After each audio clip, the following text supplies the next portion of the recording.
Hi everybody, welcome to Shell Lectures. So in this video we'll be talking about chemiosmotic hypothesis.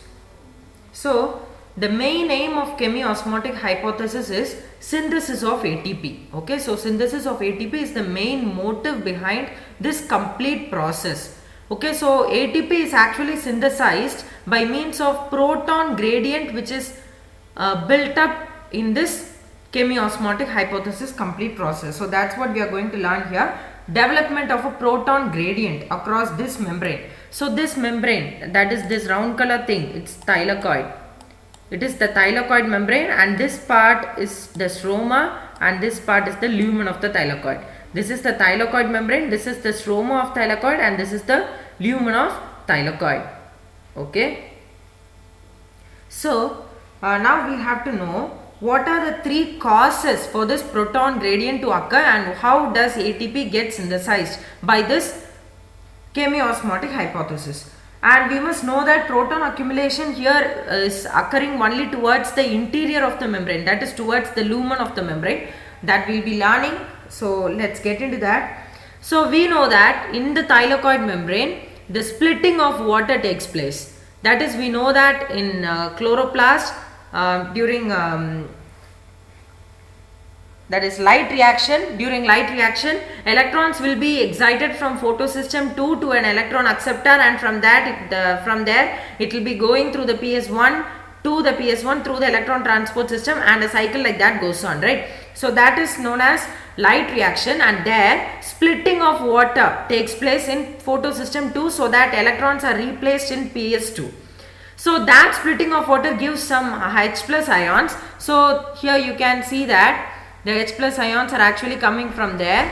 Due to this photosystem 2 splitting of water, the electrons are actually, the protons, the H plus which are released due to the splitting of water are getting into this thylakoid membrane. Okay, so that is one cause. And the next cause is that the electrons here, as you can see, there are photosystem 1 and photosystem 2 and also there are cytochromes and all. So electrons are moving through these photosystems. As the electrons are moving through these photosystems, protons are also transported across the membrane. Why does this happen? Because there is a thing known as plastoquinone between photosystem 2 and cytochrome, which they have not given here, but there is an electron acceptor which is present, which is known as plastoquinone. It is actually a primer acceptor of electron, but it transfers the electron not to the electron carrier, but it transfers the electron to the hydrogen carrier. So what will it do? Whenever the electron passes through the photosystem, the molecule, that is this plastoquinone molecule, will remove a proton from the stroma.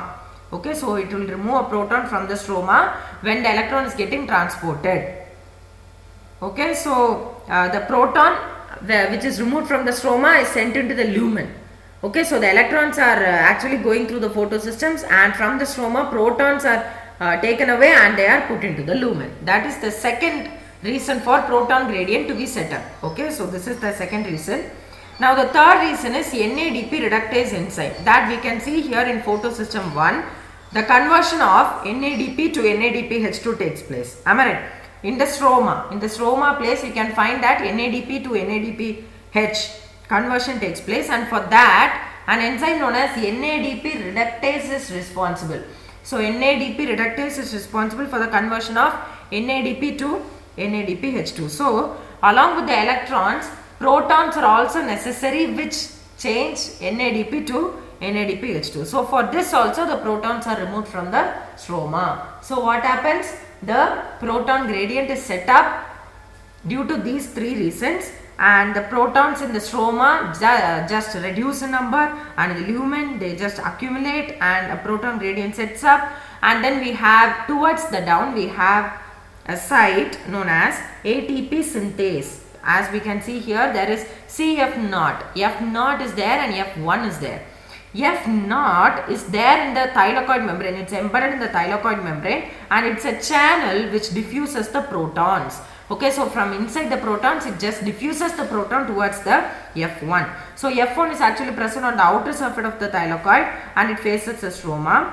So what happens is, as it comes like this, when the proton goes through this F0 and reaches F1, ADP combines with inorganic phosphate and produces ATP. So whenever a proton gets out of this thylakoid membrane, ATP synthase gets activated and ADP and phosphate combine together to produce ATP. Okay, so the ATP synthase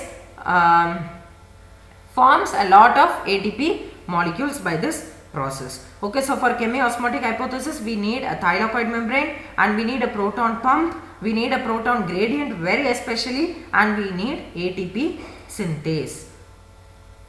Okay, so what happens at this ATP and that NADPH which is produced in this light reaction will be used by the dark reaction, that is the products of light reaction are the beginners of the dark reaction, right? So it will be used by the dark reaction to proceed with the biosynthetic phase of photosynthesis. Okay, subscribe to my channel if you have not done so far. Like and share this video to whomever you know. Thank you so much for watching.